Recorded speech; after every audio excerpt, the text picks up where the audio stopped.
What's going on, everyone? Welcome back to YGOPD, your Yu-Gi-Oh! Professional Development, and it's been a while. Sorry, things have been quite sporadic. It might be that way, at least for another couple of weeks, unfortunately. There's just been a lot of life going on for a few of my friends that know me and follow the channel personally. There's just been a lot of home improvement stuff, a lot of expenses that go along with that has slowed down the acquiring of new cards and cool things to try, and has just been a lot of work between, full-time job, then coming home and doing a lot of home improvement stuff and just all the stuff in between. So really trying to get into a place where all that's wrapped up to get back into this a little bit more. But I wanted to showcase a deck that I've shown somewhat recently on the channel that got really a lot of reception, a really positive reception, that a lot of people that I know really enjoy as well, and a lot of people asked to see more, to see updates. There was a ton of responses and comments on the video. Shout out to people that wrote pages and pages of responses and theory on the deck. Shared some of this with Ghoti Duelists, and I want to explore this more because I think the more and more I search, there's not much on Earthbound, Ghoti, and Runick. Earthbound, Runick, yeah. Ghoti, Runick, yeah, but not much on the three, and there's just a lot here that I think I really needs to be explored. So I've made a few tweaks that I think really take this to the next level, has a really insane amount of combo and plays through a lot of hand traps, and is just a really good deck. I think it really helps you brush up on technical play, similar to maybe more of a rogue deck like Vanquish Soul. But yeah, I'll go ahead and hop right into it. Okay, so for the Earthbound starters, this is pretty straightforward. Three of the Groundkeeper. This guy just spits out the other one, the level 5 from deck.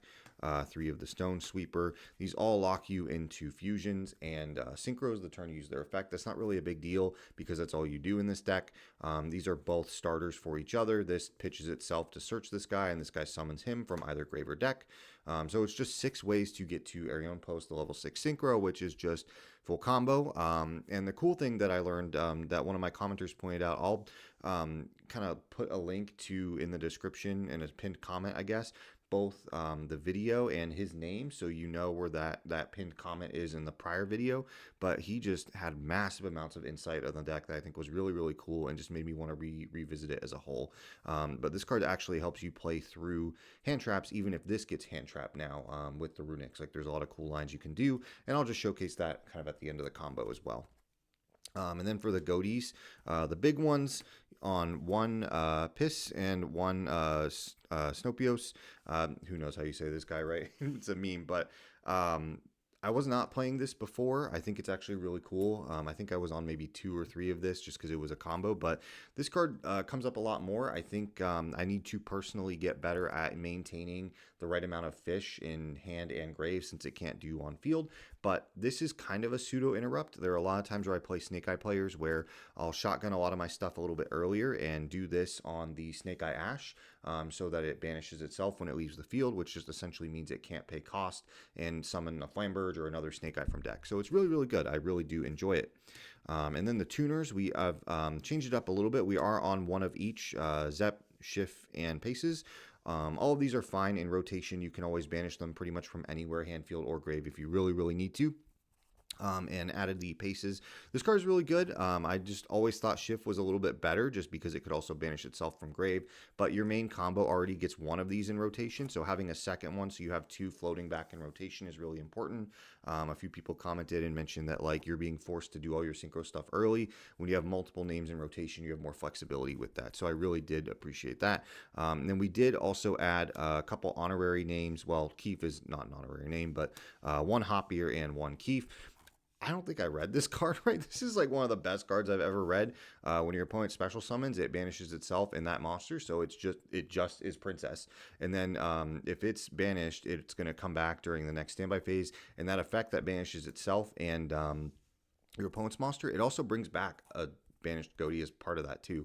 So it gets rid of one of them, trades, and brings back something else, and then comes back. Like, it's just Princess. It is just Princess. It's really cool. And Hopier is part of the combo now that you can search, again, to help play through hand traps and different things like that. I think you only need one. You could bump it up, but I think one is fine. You still want to maximize Runicks. I think the one thing that really hurts this deck, as it does for any Runick deck, right, is getting stopped on the fountain draw. So always making sure that you have enough in rotation to where if that happens, you can still continue to play. So And then for the non-Runics, and then I'll just showcase the rest of the deck, which is Runics. 3 Duality. I did test Metamorphosis quite a bit. I think that card is great.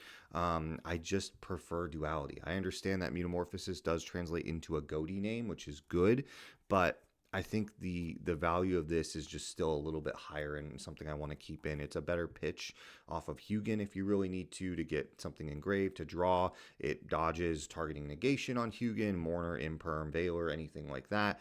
And just the paying for itself with the draw is just really, really good, and putting resources back is important. So I really do think that Duality is correct.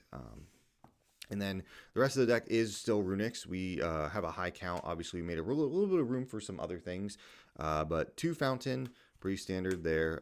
3 Tip, 3 Freezing Curses. These are all pretty straightforward so far. The Field Spell, the Searcher, the Imperm, the Protection through Slumber, the Spell Trap through Destruction, the Pop for special summon monsters with Flashing Fire, and then 3 Dispelling. This was the one I was still okay keeping in as an additional name, along with Smiting Storm, and then just 1 Golden Droplet. The more I tested, I had 1 extra slot, and I was just like, it's just better just to have the extra name. So I was really fine with this. And the way the deck is built, and I took advice from a few people in the comments from the last video, is to really play around having an Earthbound name or a Ghoti tuner plus at least 2 Runic spells. And having 17, I think or it might be even more than that. It might be like 22, I don't even know. Somewhere in that range gets you pretty close to almost always seeing 2 Runics, maybe even like I think a 50 or 60% chance of seeing 3. So that's pretty good. And you just want to always be able to play. And this build also, the way it works is you can, I think in some of the other Ghoti builds, you were more reliant on the Runic, but here you can still use Hugin as a way to bait hand traps, which is nice. So that's it for the main deck. Still a clean 40 cards. For the extra deck, it's very tight in the new build. Like there's a lot of cards I would like to put in or bump up that I just can't right now. 1 Ghoti from the Deep Beyond. I really do want 2. I just can't find space. 1 Croc. This is part of the standard combo that I'll showcase afterwards. And then for the 8s, 2 Oscon. This card is great. I think this is one of the few that you need to play at least 2 of, along with the 1 White Aura Whale. Just having at least 3 of these in rotation is important. You could technically cut 1 of these for a Deep Beyond, but the more and more I've tested and taken this to little local events, I think having more of this in rotation is better for now. And then 2 of the Arion Post, the 6, of course, 1 Cupid Pitch. This is how you get to hop your squadron. 1 Metal Marcher. This is kind of spicy. This is part of the combo that someone pointed out that I'll showcase completely his idea that I think is really solid at the end of the video. And then the rest of the deck is fusions. 1 Sleipnir did put this back in. I think this has a good amount of utility to help dodge like them going battle phase and just trying to run over something, which is really cool. Like you just let them go battle phase and then you just activate a Runic, make this, get rid of their card, then they blank their battle phase, which is really, really good. I really need to do that a little bit more. And then just different leveled names depending on what you need is 1 Freki, 1 Jerry, 2 Hugin, and 1 Alvain. Munin is in the side, of course. You always have to have it somewhere. And Alvain is, of course, the duality target. So that's the extra deck. I can showcase a basic side of what I'm doing. There's 1 card in here that a friend of mine is borrowing. Shout out to Cody. I'll just put these as placeholders, right? 3 Phantasme. I just like that to dig and fix hands a little bit, get what you need. So I was doing that. And then the rest of the deck was really more just kind of random stuff I threw together. I don't think the side is the most unfinished part. 3 Evenly, again, making a simplified game state is where this deck thrives. So that was kind of the best card I picked. And then I took a pseudo, not smokescreen, but a pseudo stun approach. 2 Synchro Zone 3 Synchro Zone. This card is really good in this type of a deck where they have to push through a lot of interruptions, especially going into game 3 where they know their biggest way to clear you is just go battle phase. You flip this, then they've wasted a phase. 1 goes in, 1 Rivalry. Be careful on both of these just because you want to make sure that once your plays are set up that you can combo without having the Runics in rotation, or if you need to do like 1 Synchro first and then flip this to lock yourself into like Fish Waters, you can do that. And then, like I said, the 1 Munin for time, and then 3 Cosmic, something to address anti-spell, of course. So that's it for the main extra inside. I'll go ahead and showcase a basic combo of the deck. Okay, I'm going to move some things around just slightly and zoom out a bit to showcase the combo. It won't be perfect, but I'll make as much space as I can here. So it's only a 3-card combo, and just to kind of more explain how the Earthbounds are used in a better sense now that I've kind of learned that as well. It can be either of the starters, whichever one you want, doesn't matter because they get each other, so I'll just do the normal summon to make it easier, and then any 2 different Runick names. And I'll showcase how this combo specifically plays through hand traps. And then for the sake of the example, we'll just showcase the 2 blanks, 4 cards in hand as well. So I really like how this line plays quite a lot. So I'll just kind of showcase it here. Is you start off by activating Flashing Fire or Dispelling, whichever one in the draw phase. So you'll shotgun one of those. We'll see if we can make just a little more room. Not a ton, but we'll shotgun the Flashing Fire. I'll try to put this over here for Grave. And then you get to summon the Hugin. And then Hugin's effect will discard one of your blanks. And then we'll go ahead and search Fountain. But again, we're playing assuming hand traps, so we're going to assume they either Ash, Imperm, Baylor, Mourner, something to this, right? And then the next thing you can do is normal summon the stone or the groundkeeper, sorry, and use its effect. You would normally get Stone Sweeper here, and the combo is going to be the same. Without hand traps, the only difference is you're going to have Fountain to draw, and you would have an extra body to use, but you don't need it as part of the combo. So we'll pretend that they hand trap here, again, for the sake of the example. Again, Ash, Imperm, or sorry, yeah, Valor, any of those kinds of cards, right? They get hit with this. The cool thing that you can now do here because of the new changes to the extra deck and the new suggestions is you can synchro these off and clear your EMZ so more Runicks can be summoned, which is great. You summon Martial Metal Marcher. You get back the Groundkeeper because it's a level 1 tuner, and then you go ahead and activate the Dispelling or your other Runick name, and you're just going to summon here a level 5, which is going to be the Frecky, if I can find it here. So you get the Frecky, and then from there what you can do is you can synchro these 2 away. We'll put these here, and then you can make your level 6 synchro, which is the Arion-Pos. Arion-Pos's effect is going to banish a fish from deck. For me personally, I always like to go for Shift first, just because if that ever gets back in Grave and back in rotation, you can do a little bit more with it later on. So you banish the Shift up here. Move that down just a bit. And then what you can do after that is you can go ahead, synchro these 2 off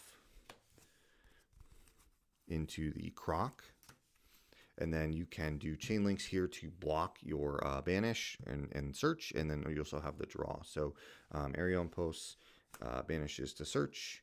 Again, you can do your chain links however you want, and then you go ahead and add a copy of Keef here, and then the Croc will let you draw a random card, and then from there what you can do is special the Keef to the field. And that's pretty much it.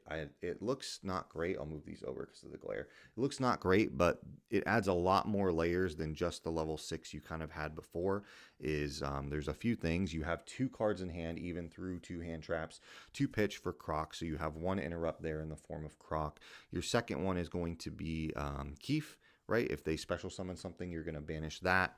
And the monster, and you get to get back the Arion-Pos. You also, of course, have the Shift coming back in your standby phase, so you have 2 interrupts here, excuse me, and then you will synchro 8 on your opponent's turn, and then from here you can go ahead and make your 8 of choice, which is Oscon, and then you can go ahead and banish something they control.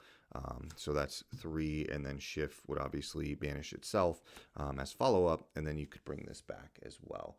And that's not counting if, you still had the Fountain draw, you had other Ghoti names in rotation, and that's all through 3 hand traps, which I think is pretty darn decent. So this is the idea. This is kind of the new way I've started to take Ghoti Earthbound Runick. Again, shout out to everyone both in the Ghoti group and the last YouTube video that just gave me a lot of comments, supports, tips, and advice. I'm hoping that this is something that helps you as you're looking for maybe a rogue deck to play, or maybe just something to tool around with at the tail end of the format, both pre-ban list and pre-legacy. So with all that being said, I will see you all in the next one. Later.